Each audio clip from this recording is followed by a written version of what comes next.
এইভাবে যদি নামাজ করতা শাহপুর আর 5টা মসজিদে দরকার হয়ে গেলে আজান হইতো নুরির বেটা। শেষ হইছে মসজিদ আজান শেষ হইছে। আর আমাদের মসজিদে আজান একটু পরে হবে, এটা কমিটিরে বলে রাখছে।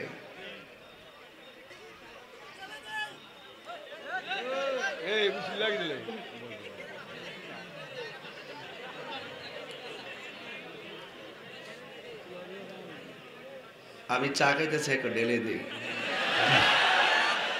তুই খুশি? তুমি খুশি নি? এটা কফি না? ওরা আমাকে চা নিয়ে ট্রল করছে, এখন আমার প্রমোশন হয়েছে। আগের মতো আর এখন বলতে হয় না যে আমাকে কফি দাও, অটোমেটিকলি আল্লাহ পাক একদিকে রাস্তা বন্ধ করে 70 দিকে রাস্তা খুলে দিয়েছে। মামলা করেছে একজন, কফি খাওয়ায় 70 জন। একটু হালকা পাতলা কত তো কম লাগে না, এটা তো আবার ফুলা পানির বুঝও একটা আছে। কি কষ্ট হইতেছে আপনারা? বা এটা রাখেন কষ্ট করে, আমি লড়তাম পারতেছি না। যে সিবাতে বয়সে যাওয়ার তো রাস্তা নাই আজকে, এমন সালাকামি কই রাই না স্টিসটা দিছে, যা মজা রাস্তাই তো হয় না। পুরা হাওর দেখতাছি, অনেকে বাংলাদেশ বলে সুট্টু। বাপরে বাপ, বাপরে বাপ, সুনামগঞ্জ গেলে বোঝা যায় বাংলাদেশ কত বড়। এই দেশের কিছু দেশের শত্রু আছে, আছে কিনা গণ?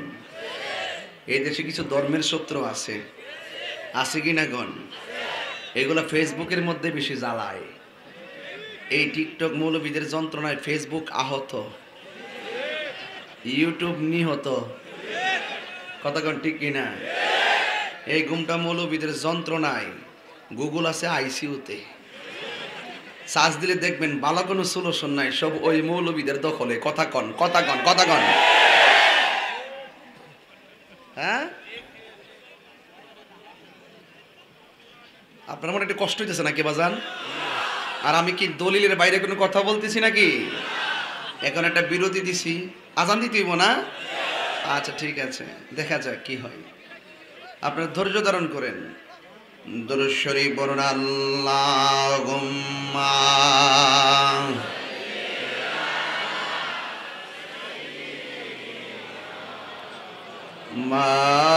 মাওলানা মুহাম্মদ ওয়া আলা আলি সাইয়্যিদিনা। জাহানের যেই দিকে তাকায় দরদি, আর তো কেহ নাই। তুমি যে রহমতের ভান্ডার নবীজি, ইয়া রাসূলুল্লাহ, তুমি যে রহমতের ভান্ডার নবীজি। আমার যুবক ভাইরা, ও রাজনগরের বাবা, হাসরের ময়দানে প্রথম নামাজের হিসাব হয়ে যাবে। একটা কদম হিসাব না দিয়া নড়তে পারবে না। বন্ধুরে, ও শাহপুরের বাবারা, আল্লাহর হাবিবকে প্রশ্ন করা হয়, ইয়া রাসূলুল্লাহ, ইয়া হাবিবাল্লাহ, নবী গো, রোজাটা শ্রেষ্ঠ ইবাদত হলো না?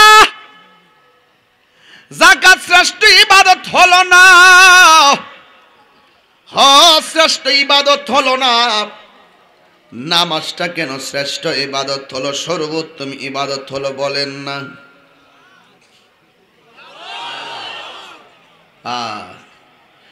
আল্লাহর হাবিব বলেন, রোজা রাখলে কথা বলা যায়, হজ করলে কথা বলা যায়, যায়নি বাজান?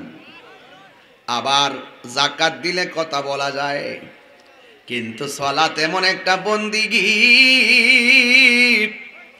যেই বন্দিগিতে আল্লাহু আকবার বইলা দাঁড়ায়া গেলে দুনিয়ার কারো সঙ্গে আর কথা বলা যায় না। আল্লাহু আকবার বলেন। হায় হায় হায়, বলতেছি রে বাবা, বলতেছি, সব কয়ে যাবো বাবা রাখ। আল্লাহু আকবার কোন না কেন? হে আশিকিন জাকিরিন মুহিবিন বাবা জিরারি,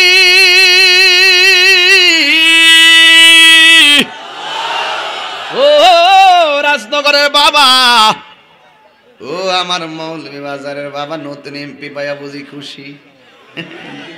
আরে জিল আমার না, কেউ বেজার হইব, কেউ খুশি হইব, এটাই স্বাভাবিক। কথা ঘন্টি কিনা? কেউ খুশি কেউ বেজার, ক্ষমতা পৃথিবীর কারো হাতে না, দেওয়ার মালিক একজন, তিনি কে? হেলাই হেলাই কার্য নষ্ট রে, কইতাম নি রে বাজান, পুরুষ নষ্ট হাটে,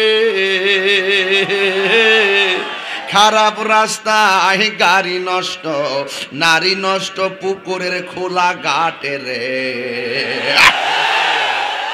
হেলাই হেলাই, ওই তো নি রে বাজান, হেলাই হেলাই কার্য নষ্ট রে, ঠিক কিনা? পাঁচশো রুটে পয়সা নষ্ট, যুবক নষ্ট মদে, কুসমাজে গেরাম নষ্ট, খাদক নষ্ট সুদে।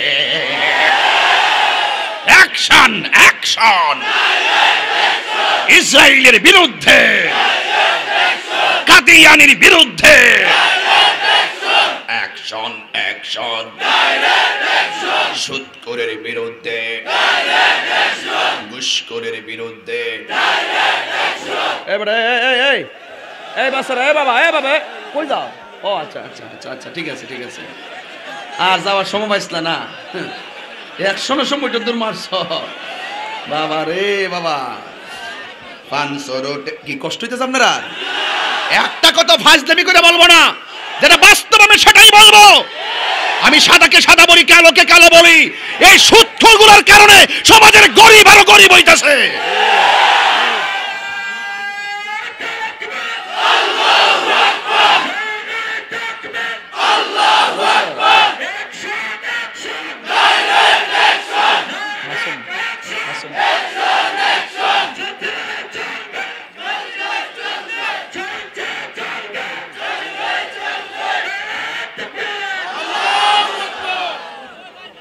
পাঁচশো রুটে পয়সা নষ্ট, যুবক নষ্ট মদে। লাইটটা বন্ধ করছ না বেটা, তোরা কি জ্বালাবি নাকি বেটা? মানে দোয়া করে যামোগা কিন্তু, দোয়া করে যামোগা কিন্তু। 500 রুটে পয়সা নষ্ট, যুবক নষ্ট মদে। মদের ভিতরে মাদক ঢুকছে। 500 রুটে পয়সা নষ্ট, যুবক নষ্ট মাদকে, কুসমাজে গেরাম নষ্ট, খাদক নষ্ট সুদে। টাউনে গুইরা ছাত্র নষ্ট, কীটে নষ্ট ফুল, অতি মায়াই বধূ নষ্ট, দোলায় নষ্ট চুল রে। হেলাই হেলাই কার্য নষ্ট রে, পুরুষ নষ্ট ঘাটে, খারাপ রাস্তায় গাড়ি নষ্ট, নারী নষ্ট ফুসকুনির খোলা ঘাটের রে। কিছু লুচ্চা ফুলাফান ফুসকুনি গাছে, গাছের গোড়ার দিয়ে ফলাইতে, আর কিছু কিছু মহিলারা নদীর মাঝখানে যায় গোসল করে। এটা করা যাবে না। খোলা খোলা পুকুরে গিয়ে গোসল করা যাবে না। কথা বলেন কথা বলেন কথা বলেন কথা বলেন। ভাইরা আমার সবাই মনোযোগ।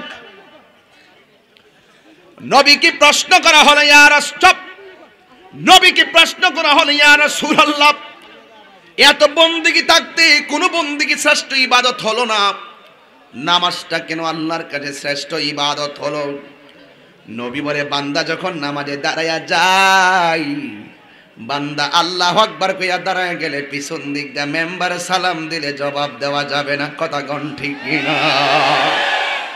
দেওয়া যাইব? এই জন্য যুবক, বান্দা নামাজে দাঁড়াইলে তোমরা মনে করো লাউহে মাহফুজের কোরআন তেলাওয়াত করে, না না না। বান্দা যখন কোরআন তেলাওয়াত করে, এই বান্দা লাউহে মাহফুজের কোরআন তেলাওয়াত করে না, বান্দা আল্লাহু আকবার করে দাঁড়াইয়া আমার আল্লাহর সঙ্গে কথা বলে। ঠিক কি না বাজান? এই জন্য আমার যুবক ভাইরা, সব কিছুর এক কথা, হাসরের ময়দানে সর্বপ্রথম নামাজের হিসাব নিবে। কবরের ভিতরে বেনামাজের 3টা শাস্তি হবে।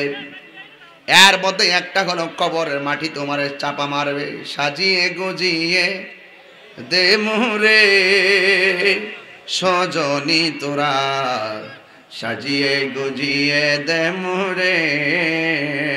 ঠিক না রে বাবা? বড়ই পাতা গরম জলে শোয়ায়া মশারির তলে, বড়ই পাতা গরম জলে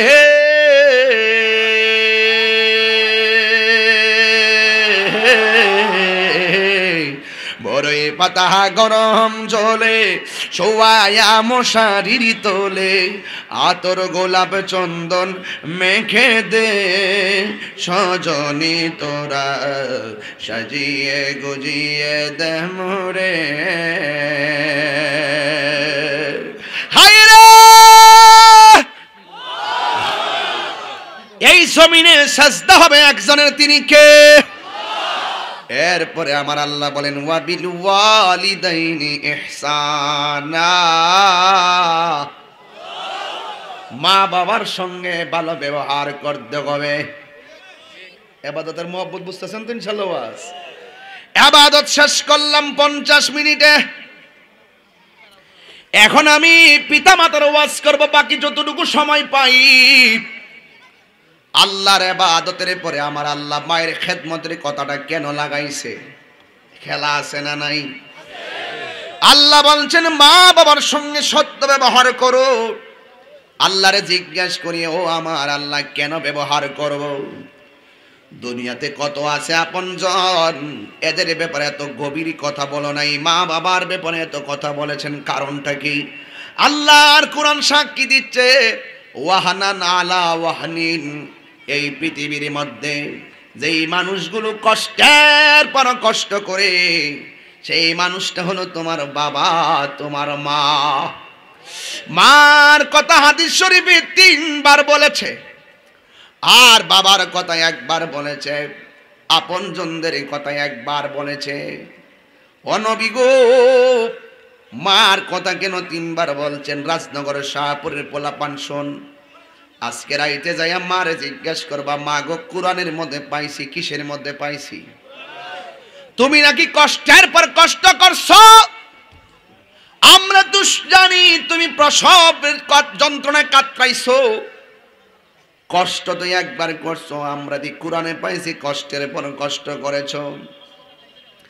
বন্ধুরে আমার, ও শাহপুরের বাবারা, ও মৌলভী বাজারের বন্ধুরা, ইন দি মিন টাইমে আমার নবী আপনার নবীর কথা মোতাবেক আমরা গিয়ে মাকে সরাসরি জিজ্ঞেস করব, মা তুমি কষ্টের পর কষ্ট করলা কেমনে?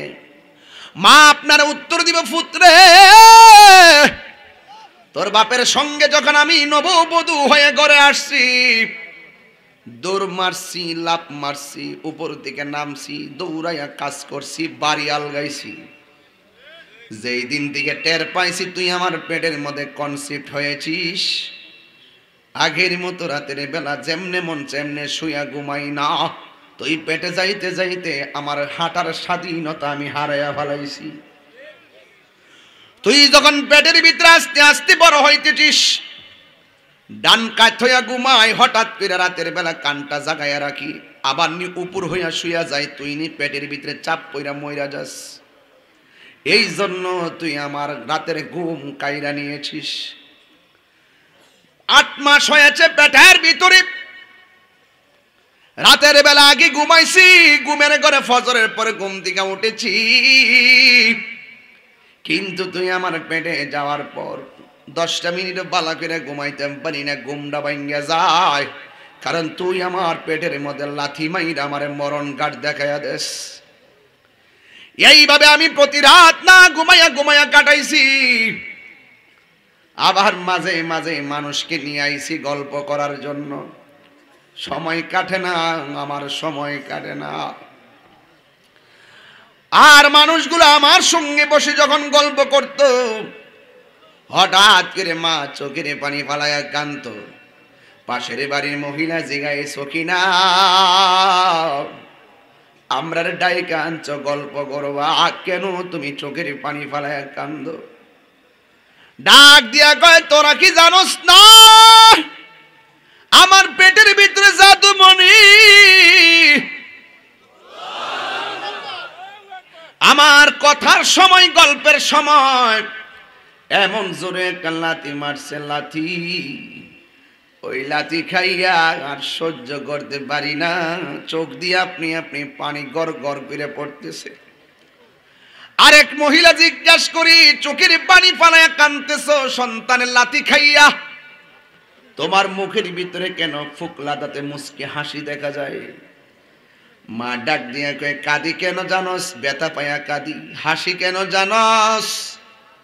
আমার পোলা আমার লাথি দিয়া ব্যথা দিলেও আমার মাঝে আনন্দ লাগে, কারণ আমার জাদুমণি পেটের ভিতরে জিন্দা আছে। এমন অনেক মা আছে পেটের সন্তানের নড়াচড়া বন্ধ হয়ে গেলে দৌড়াইয়া ডাক্তারের কাছে চলে যায়। আল্লাহ রাব্বুল আলামিন কোরআনের মধ্যে বলেছেন, ওয়াহনান আলা ওয়াহনিন, কষ্টের পর কষ্ট করে মা। এখানেই তো শেষ নয় রে বাবা, বিজ্ঞান আর ডাক্তাররা কি বলে জানেননি? যতটুকু ব্যথা হলে মানুষ মারা যায়, এর চাইতে কোটি গুণ বেশি ব্যথা হয় মা দুঃখিনীর। আল্লাহ বাঁচায় রাখে, দেখেন আমরা মারে মা বলে ডাকতেছি। ডেলিভারির কেসে এমনও শাহপুরে ঘটনা ঘটছে রে, সন্তান ভূমিষ্ঠ হয়েছে আর মা দুঃখিনী বেহুশ হইয়া পইরা জিন্দিগির মতন দুনিয়া থেকে বিদায় হয়ে গেছে। কথা গণ ঠিক কিনা? আছে কিনা কর না কেন? জীবনে আর সন্তানের মুখ দেখে নাই। এই জন্যই তো আমার আল্লাহর হাবিব বলেছেন, এই পৃথিবীর মধ্যে কোনো মহিলার ডেলিভারির কেসে যদি মহিলাটা মারা যায়, তার মর্যাদা আল্লাহ এত বাড়াইয়া দেয়, আমার আল্লাহ তাকে শহীদের মর্যাদা দান করে দেয়। আর এই মাকে যখন আল্লাহ বাঁচায় রাখে, আমি ফেরোজ এমনি লাইতে আইছি, দুনিয়া তো মারে লাইতাই, কিন্তু খবরদার মারে লাইতাইয়া তাহিরির সামনে বয়ান শুনবা, তোমার মতন শ্রোতা তাহিরির দরকার নাই। মার মনে কষ্ট দিয়ে আমার কাছে মুরিদ হয়ে আব্বা আব্বা করবা, তোর মতো মুরিদ আমার দরকার নাই। যেই পীরে বলবে মা বাবার